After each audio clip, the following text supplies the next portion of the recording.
আজকের মতো বিদায় নিচ্ছি প্রিয়। ভিডিওটি ভালো লাগলে চ্যানেলটি সাবস্ক্রাইব করে দিন। চাবালদের কেটে দিব লাইক। তোমাদের জন্য আল্লাহ হাফেজ।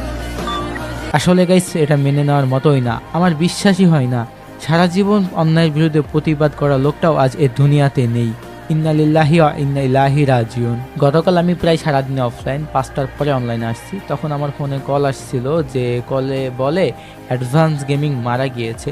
আমি প্রথমে এটা ভাবছিলাম হয়তো আমার সাথে প্র্যাঙ্ক করছে বা মজা নিচ্ছে, অ্যাডভান্স গেমিং আবার কিভাবে মারা যায়। খবরটা শোনার পর আমি টোটালি শক।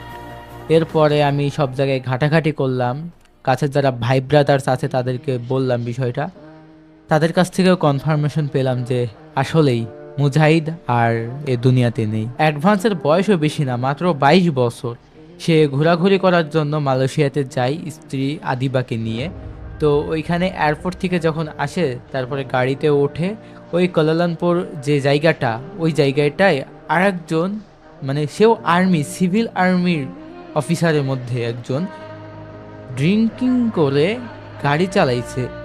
আর মানে যে মদ খায়, যে অ্যালকোহল সেবন করে, তার মস্তিষ্ক, তার সেন্সটা কিভাবে কাজ করে, মানে কি বলবো, ড্রিঙ্কিং করে গাড়ি চালায়া সামনে গাড়ির সাথে লাগাই দিছে। যে গাড়িতে অ্যাডভান্স গেমিং ছিল ওই গাড়ির সাথে সংঘর্ষ হয়েছিল। ইন্টারন্যাশনাল একটা প্রতিবেদনে পোস্ট করা হয়েছে, Kuala Lumpur A 30 years old soldier has been arrested on a suspicion of driving under the influence of alcohol। মানে এইখানে যে অ্যাক্সিডেন্টটা ঘটাইছে তার বয়স 31 বছর, আর সে একজন সোলজার, সে অ্যালকোহল সেবন করেই গাড়ি চালাইছে। মানে বুঝতেছো, এইটা পড়লে তোমরা বুঝবা। তো এখানে আমি তোমাদেরকে বলে দিই, আর এইখানে লিখছে এ 22 years old Bangladeshi man was killed while 4 others including the driver were injured to vehicle collision, said Kuala Lumpur Traffic Investigation and Enforcement Department। মানে এখানে বলা হয়েছে 22 বছর বাংলাদেশি একজনকে হত্যা করা হয়েছে, ডিরেক্ট কিল্ড। দুইটা গাড়ির সাথে সংঘর্ষের কারণে এখানে 4 জন আহত, ড্রাইভার সহ, এবং অ্যাডভান্স গেমিং এখানে মারা গিয়েছে। আর অ্যাডভান্স গেমিং এর স্ত্রী আদিবা, সে এখন হাসপাতালে, ওই কুয়ালালামপুর হাসপাতালেই চিকিৎসারত আছে। সেও গুরুতরভাবে আহত। গাইস, অ্যাক্সিডেন্টটা হয়েছিল 5:38-এ। আর এখানে লিখছে the offence caries A maximum prison term of 15 years and a fine of up to RM 100K। মানে এখানে তার ম্যাক্সিমাম 15 বছর কারাদণ্ড এবং 30 লক্ষ টাকা অর্থদণ্ড। এইটার বাংলাদেশি টাকায় আসে 30 লক্ষ টাকা। মানুষকে কখন কিভাবে মারা যাবে এটা আসলে আমরা কেউ বলতে পারি না। আজ আমি এই দুনিয়াতে আছি, কাল নাও থাকতে পারি। মৃত্যু কিভাবে আসে, কখন আসবে এটা বলে আসবে না। মৃত্যুর কোনো বয়সও হয় না, যে কোনো সময় একজন মানুষ এই পৃথিবী ছেড়ে চলে যেতে পারে। অ্যাডভান্স গেমিং এর এই অকাল মৃত্যু কারোরই অ্যাকসেপ্ট করা সম্ভব হচ্ছে না। অ্যাকসেপ্ট করবে কিভাবে? তার ভালোবাসার মানুষ 8 লক্ষেরও বেশি, এত এত মানুষ তাকে ভালোবাসে। তার এই অকাল মৃত্যুকে এত সহজে মানুষ অ্যাকসেপ্ট করে নেবে? সম্ভব না।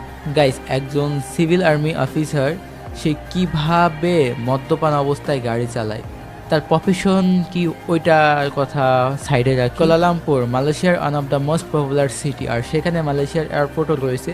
তো সেরকম একটা জায়গায় একজন মদ্যপান করে কিভাবে গাড়ি চালায়, সেখানকার ট্রাফিক পুলিশ বা দায়িত্বরত যেসব মানুষ রয়েছে তারা কি সেগুলো চেক করে না?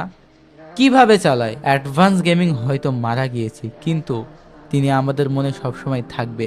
ওই যে একটা প্রবাদ আছে না, লিজেন্ড নেভার ডাই, অর্থাৎ লিজেন্ড কখনোই মরবে না। আর অ্যাডভান্স গেমিং ছিল একজন রোস্টার। তো অনেকেই অনেক কথা বলছে। তো গাইস, আমি তোমাদেরকে রিকোয়েস্ট করব, তার কথায় যদি কেউ কখনো কোনো দিক দিয়ে কষ্ট পেয়ে থাকো তাকে মাফ করে দিবা। আমি কয়েকটা ফেসবুক পেজের পোস্টে দেখছি, আবার কোনো এক জায়গায় কমেন্টেও দেখেছি যে কয়েকজন কমেন্ট করতেছে আলহামদুলিল্লাহ, আবার রিভাইভ দেওয়ার জন্য ভেন্ডিং মেশিন ইউজ করা যায় না, মানে কত কি, মানে এগুলো নিয়ে ট্রোল করতেছে। আমি বুঝি না তাদের মস্তিষ্কটা কি দিয়ে তৈরি, বা তারা কেমন মানুষ। আমরা মানুষ, আমরা কোনো ফেরেশতা না, আমাদের মধ্যে ভুল ত্রুটি থাকবে। তিনি বেঁচে থাকতে তোমরা তাকে যা নিয়ে তা বলেছো ওইটা এক বিষয় ছিল, কিন্তু এখন তিনি পৃথিবীতে নেই। তাই তার উপরে যাদের রাগ আছে বা অভিমান আছে, তারা দয়া করে সেগুলো ক্ষমা করে দিয়েন। আল্লাহ তাআলা মানুষের সকল ভুল মাফ করে দেয়, কিন্তু একটা জিনিস মাফ করে না, যেটা মানুষ অভিযোগ রাখে।